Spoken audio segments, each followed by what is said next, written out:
timeouts, you got some news about your sow that had pigs or something. Yeah. That was funny, but anyway.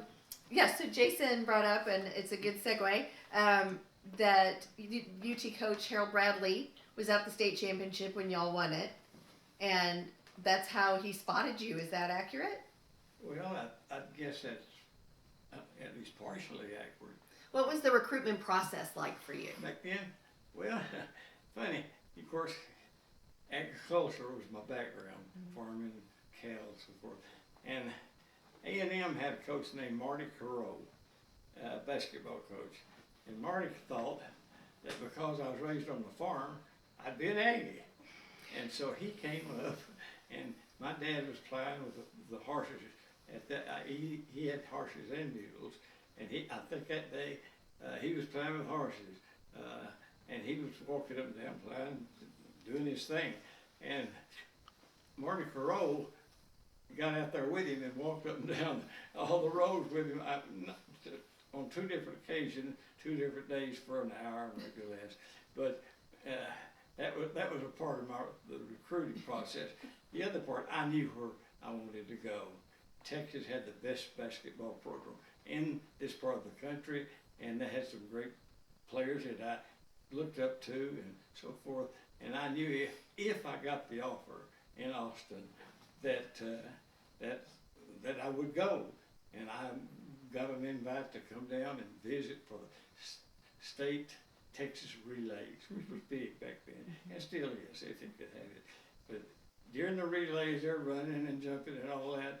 And my future basketball coach came up with a gentleman that I'd never seen before, and he introduced me to him, and he said he'll take care of you. So I went to work for him in the oil fields. The gentleman he introduced me to. Every summer, I went to work. I worked for him in the oil fields, and later was friends and worked for him again some. Who was that? D. Harold Bird. Okay. Colonel Bird. His nickname was Dry Hole Bird.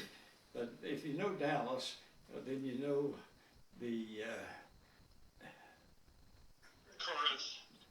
Caruth family. Caruth family, yeah. The Caruth family gave all the land for SMU since. They gave all that land, but they owned all the land north of SMU all the way to the expressway. They owned all that land. Well, Colonel Bird was married to the Carew, to Maddie Carew. Oh, okay. And consequently, he had deep pockets, or else he couldn't have stayed in the oil business as long as he did. And when he finally hit an oil field, it was an oil field. And so he became a breadwinner himself. He didn't have to rely on his wife so much. I'm gonna go make a quick tweak in the background. Okay. Just give 1 second. And he did, Colonel Bird did give Big Bertha, the big drum. Yeah, the UT. drum, He gave UT the big drum. Oh, really? Yeah. That's cool. But he bought Trinity. His son had a son that went to Trinity at San Antonio. He bought all their band uniform, and at one time bought the Texas band uniforms also. Oh, really? And he gave. We played Oklahoma and Dallas every year, and after the game, he always gave a big party for the band and so forth. So consequently, he was a big player. Good guy to be connected to. It was, and his family have been real good to me. So now you're at the University of Texas. Yep. And you started with the freshman team, right? Well, with the freshman team. And you were on full scholarship. Is that accurate? Full scholarship, $10 a month for what was called laundry money. Now that all started back a few years before my time. They gave them jobs. For that $10, you had to sweep the Gregorian floor or clean the bathroom or something. It was a forest, and by the time I got there, they had dropped that, and they became a little more practical and said, "This is laundry money." So I got $10 a month laundry money. And what How did you most often spend your $10 of laundry money? I spread it out very evenly.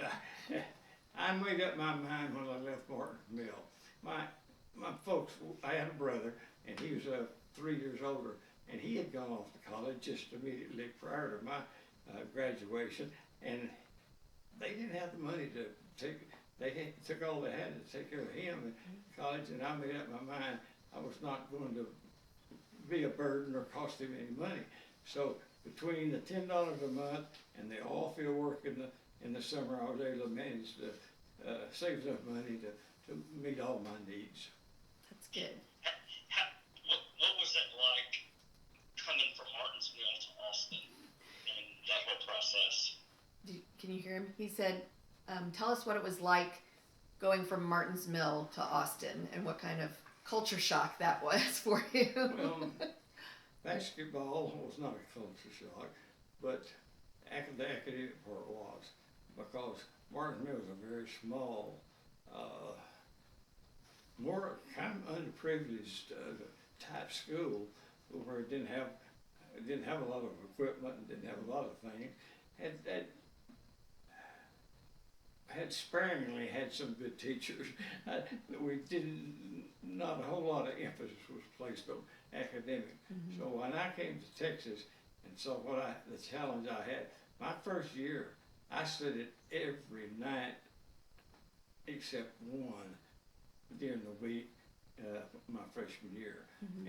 And I also, during that time, had an opportunity to use tutors as often as I felt like I needed, and I did need them often.